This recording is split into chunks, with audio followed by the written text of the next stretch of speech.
As many schools throughout the United States prepare for a potential second, third, or even fourth round of closures, the question of what the long-term effects of this forced social isolation could have on their future comes to light. I see this with my own children. Well, mainly my daughter, who's currently 8. My son is perfectly happy being away from people, as he seems to be burdened with a severe case of social anxiety, which, of course, has been amplified by endless quarantine. For my daughter, though, pre-COVID, she was finally coming out of her shell. She had many best friends at school and would often discuss how her top 5 friend list rotated based on the events of the day. She was happy. In our district, we were given the option of either virtual school or in person with a boatload of precautions. I made a video about this a couple months back. We gave her the choice, and she decided that she didn't want to wear a mask all day and not be able to interact with her friends, so she chose the virtual option. A couple of days ago, she brought up someone in her virtual class. We chatted for a bit about this kid, and I asked her, "Is she your best friend?" My daughter was quick to respond with a simple, "No, Dad, I don't have any best friends." My heart shattered in that moment. I began wondering if we really are doing the right thing, if my daughter would be able to jump back into her blossoming social life once this era of social distancing and quarantine passed. This video isn't about COVID-19, the virus. It's about the aftermath of the precautions most of us are taking to avoid getting sick. Welcome to this episode of Special Education Decoded. On my quest to uncover the potential long-term effects of social isolation in children, I found a ton of information on mental health and how loneliness can lead to long-term effects. Most information out there predates COVID-19 and includes isolated studies based on small groups of children, or in some cases, a larger subset of individual children being isolated from their peers. A particular article written by the U.S. National Library of Medicine and the National Institute of Health caught my eye. It was originally published in June, but updated in November 2020. The article is very extensive in that it includes research of almost 80 different studies conducted over the course of the past 70 plus years. The result of their finding? Children and adolescents are probably more likely to experience high rates of depression and anxiety during and after enforced isolation. The severity may increase as enforced isolation continues. What does this mean?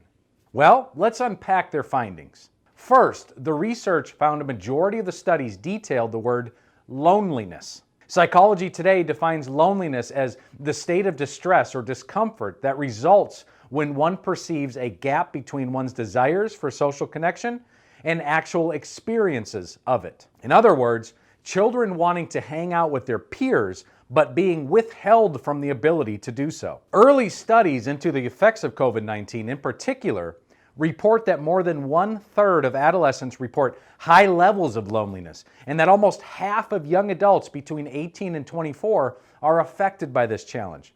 The findings go on to say that there are well-established links between loneliness and mental health. In fact, many of the studies they researched found that loneliness is directly associated with depression, and that this mental health challenge can continue for several months to several years past the period of isolation. The lasting effect of depression on mental health was seen as high as 9 years past the time of isolation. How about overall mental health? Well, a particular study that measured children who had gone through previous pandemics and where enforced isolation took place were 5 times more likely to require mental health services during their lifetime, most likely shortly after isolation ended. What's worse? On top of depression, a large portion of these children also experienced symptoms of PTSD or post-traumatic stress syndrome. Okay, how about something more recent? Within the past few months, a survey was conducted and included roughly 1,500 families in the UK. The findings of that survey suggest high levels of COVID-19 related worries and fears in children primarily ages 4 to 10. In other words, the isolation created as a result of COVID-19 doesn't just create loneliness, it leads to anxiety, fear, and worry. This would be consistent with what we experience within our family.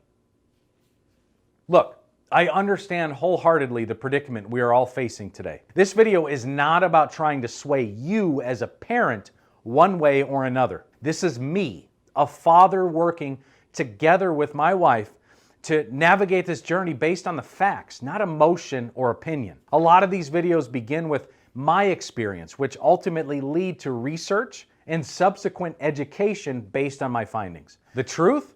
Even with the in-depth research provided within this article, it's difficult to predict the effects of COVID-19 will have on the mental health of our children. For the most part, the studies that were researched all included subjective social isolation experienced by study participants. None of them were forced into social isolation. The other item to consider are the differences in environments between when these studies took place and what we are living today. What do I mean by that? Well, due to COVID-19, a majority of children are isolated and dealing with virtual classrooms and closed parks. During these studies, most participants had friends who were carrying on a normal social life. What happens when an entire peer group, also known as your child, and all of their friends experience social isolation together? The truth is, we won't know until this is done, and perhaps not for a long while after. However, the best option we have today is to dissect information like that found in this research paper. Only you know your individual situation. Only you can make the best decision for your children and your family. For a direct link to the article used in today's video, take a look at the description below. In the meantime, with the use of technology, there are many ways to help your child with some form of social interaction. Even conversation through a medium such as Facebook, or Skype, or phone can make a big difference. Online gaming has become a widespread way of still being able to interact with peers while engaging in a group activity. If you're interested in helping to strengthen your child's academic needs while they interact with their peers, we offer specialized one-on-one small group activities such as a grade level based book club or writing lab and math workshop. Take a look in the description for more information regarding these individualized programs and more. The big takeaway from this video is simple. Do your own research, and with that information, formulate your own opinion based on what's best for your family. From all of us at specialedresource.com, thank you for watching this episode of Special Education Decoded. We'll catch you in the next video.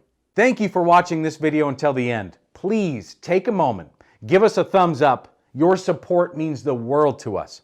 If there's a specific topic you're interested in, please leave a comment. Until then, enjoy these other videos designed to help parents navigate the crazy world of special education. Thank you.